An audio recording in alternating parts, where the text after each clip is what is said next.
Pemirsa, Erwin Kalau Show, sebuah acara diskusi yang membahas yang belum terbahas, yang membicarakan yang belum dibicarakan, mengungkap yang belum terungkap.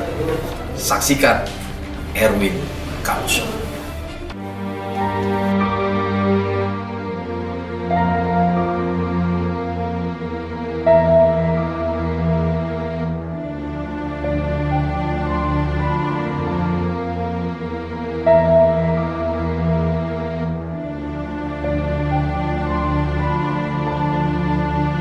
Kita ketemu ini Prof sudah lama. Acara ini kami melihat dari buku Prof ini kami tertarik. Ada dari Gestapo ke Reformasi. Ini sangat menarik sekali karena bagaimanapun juga Gestapo ini harus tetap dibicarakan. Pertama, tahun ini 50 tahun. 50 tahun. Nah, maka dari itu ada dua poin bagi saya dibicarakan. Pertama, bahwa ini kita tidak bisa lupa kejadian ini. Kedua, masih banyak hal-hal yang belum terungkap di dalam Gestapo ini.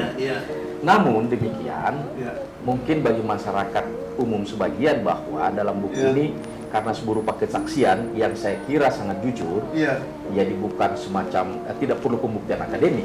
Namun di sini kan kalau orang membaca, orang belum terungkap kenapa sih orang tidak suka komunis? Apa sebenarnya salahnya komunis? Bukan PKI-nya ya, ajarannya itu salahnya di mana? Kedua, siapa yang membawa ke Indonesia itu sampai kita juga berpaham, sebagian berpaham demikian, kok laku pada saat itu? Nah, ini mungkin yang pertama secara singkat. Silakan, Prof.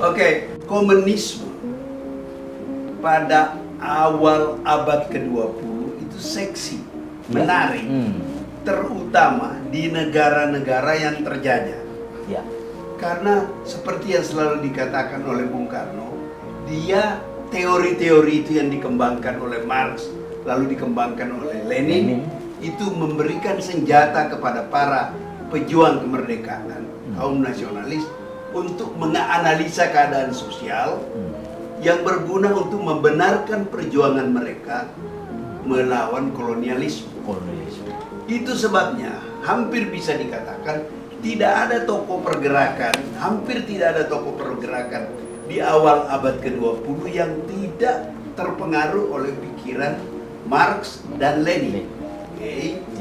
Nah, itu belum ada PKI tadi ya. Kemudian ada PKI, namanya pertama Partai Komunis Hindia Belanda.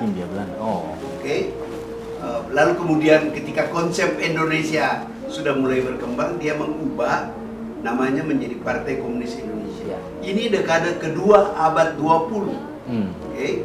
Nah, berkembang. Di lain pihak, waktu itu ada gerakan Sarekat Islam. Sebagian orang yang kemudian jadi PKI tadinya adalah Sarekat Islam. Makanya Anda jangan heran kalau tokoh PKI itu namanya Musa. Semaun dan sebagainya. Tan Malaka itu kan Dato Ibrahim. Tan Malaka. Nah, orang-orang ini menjadi kiri karena mereka tidak puas.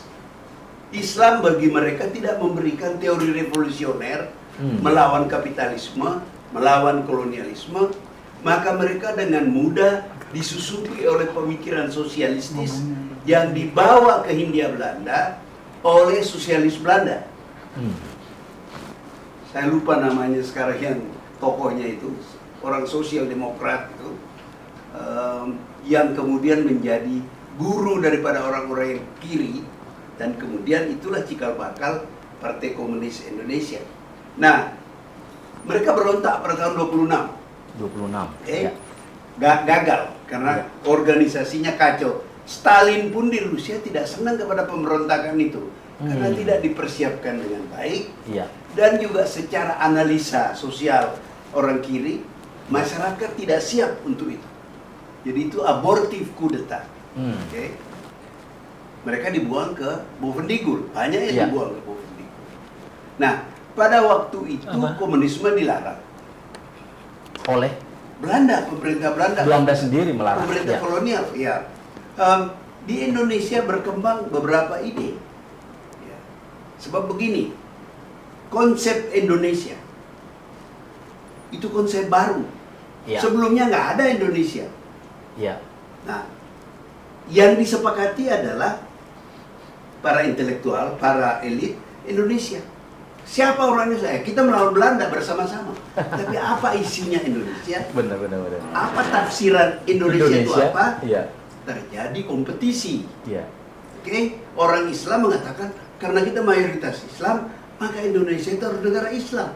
Orang komunis Ya. mengatakan bahwa sekarang dunia makin berkembang, Iya. maka gagasan sosialisme, komunisme itu gagasan terbaru. Oke, nah, ada lagi yang lain, ya, yang misalnya mengatakan nasionalisme kayak Bung Karno Iya. gitu. Nasionalisme. So, basically persoalan utama yang dihadapi Indonesia mungkin sampai sekarang adalah Indonesia itu apa sih? Iya. Kita sepakat Mungkin Indonesia. Prof dalam buku ini juga saya sempat ada satu alinea mengatakan mungkin kita menjadi Indonesia karena Belanda. Triggernya Belanda. Ya, betul. Bagaimana bisa kerajaan-kerajaan yang independen Ya. itu bersatu kalau tidak ada Ya. trigger Oke. untuk bersatu kan? Ya, tapi pada dasarnya harus ketemu dua faktor. Iya. Trigger menjadikan kita bersatu, tetapi di dalam diri kita banyak persamaan. Banyak Salah persamaan. satu yang membuat persamaan yang paling dominan adalah karena mayoritas orang Indonesia Islam, Iya. ya, dan bahasa Melayu Iya. yang kemudian disebut bahasa Indonesia. Ya. Itu sudah dipakai di mana-mana, even di kerajaan-kerajaan Jawa. Salah satu sebab karena orang Belanda tidak mau mengajari orang Indonesia bahasa Belanda. Iya. Karena orang Indonesia di mata Belanda adalah kuli. Kenapa kuli? Karena Belanda di sini itu hanya menggali hasil bumi, dijual di dunia internasional. Ya. Dia nggak memerlukan orang Indonesia Orang yang pintar. pintar. Jadi daripada ngajarin bahasa Belanda, Ya. seperti dilakukan Inggris di India, Iya. Perancis di Vietnam, Perancis di Afrika, Belanda lebih baik dia belajar bahasa Melayu. Jadi Ya, ya. lingua franca waktu itu Ya. di Belanda, orang Belanda menggunakan Ya. bahasa Melayu, dan hubungan antara kerajaan-kerajaan Islam Ya. dalam bahasa Melayu. Berarti memang basic culture kita itu diwarnai oleh Islam. Sangat Bukan diwarnai. komunis. Bukan. Komunis adalah import dari Betul, betul. Soviet pada saat itu Ya. dibagai sebagai penyemangat atau strategi Ya. berjuang. Ya. Baik, Prof. Kita lanjutkan ya. Kita lihat yang satu ini.